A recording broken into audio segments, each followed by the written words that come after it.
Ever feel like your automated payroll is too automated, leaving you scrambling to fix last-minute changes? Today, we're diving into how to edit automatic payroll in Gusto, ensuring accuracy and control even when using automation first. Log into your Gusto account. Navigate to the Payroll tab, usually located on the left-hand side of your screen. This is your control center for all things payroll. You'll see a list of upcoming payroll runs. Select the one you want to adjust before it's processed. Remember, timing is key. Now, you can edit employee-specific information to change hours. Click on the employee whose hours need adjustment.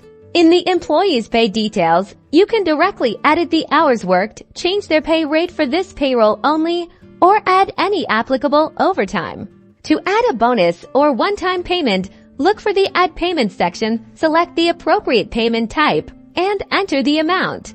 Once you've made all your necessary adjustments, carefully review the payroll to ensure everything is accurate and click the Review and Approve Payroll button.